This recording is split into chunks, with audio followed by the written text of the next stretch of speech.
तो last part में हमने देखा था कि ग्रैंडपा जब ये कह रहे थे कि तुम दोनों अपनी रिलेशनशिप को अच्छी तरीके से एंड कर दो, बात को ज़्यादा आगे मत बढ़ने दो, तब किम और ज़्यादा सैड हो गया और ग्रैंडपा उसके रिएक्शन देख रहे थे और सोचने लगा अगर ये बहुत ही बड़ी मैस हो गई तो फिर उसे ठीक करना बहुत ही मुश्किल हो जाएगा। अगर मेरा ग्रैंडसन सीधा होता और कोई दूसरा लड़का आके उसके साथ मैस करता, फिर तो मैं गुस्से के मारे बहुत ही पागल हो जाता। दोनों फैमिली एक दूसरे की दुश्मन बन सकती है। पर तभी किम ने कहा कि ग्रैंडपा आपको गलतफहमी हो रही है। मैं आपको यहाँ पर इसलिए नहीं लाया हूँ ताकि मैं जंगकुक भाई के साथ वापस रिलेशनशिप में आ सकूँ, बल्कि आप उसके साथ बात करो, लेकिन इस बारे में नहीं। जिससे ग्रैंडपा और जंगकुक कंफ्यूज थे। तो फिर आखिर ये किस बारे में बात करना चाहता है? जंगकुक सोचता है कि मैं भी सच में ये देखना चाहता हूँ कि इस लड़के के पास और कितनी ज़्यादा चालें बाकी हैं।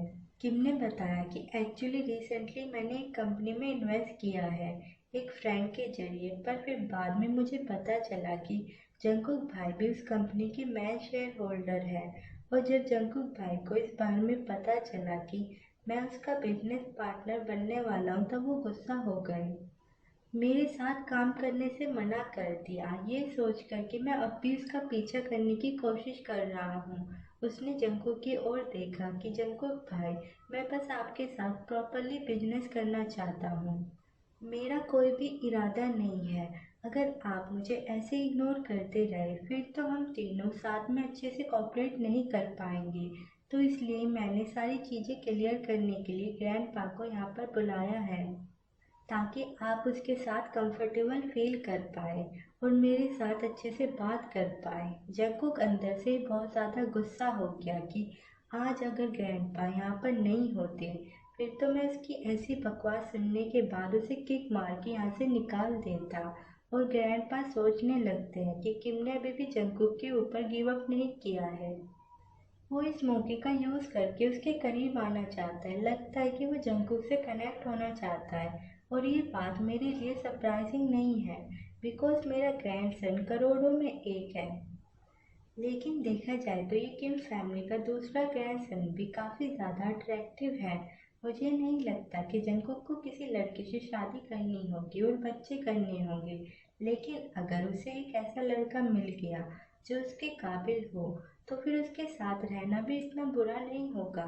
तो फिर दादाजी ने अपनी थोड़ी आवाज़ क्लियर की और कहा कि जंगकुक मेरी बात सुनो, वो अभी बस 21 या 20 साल का है और ऑलरेडी कितना ज़्यादा समझदार लग रहा है।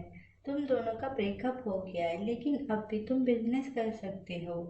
अगर अभी तुम पीछे हट गए फिर तो यही साबित हो जाएगा कि तुम बॉन्ड माइंडेड नहीं हो।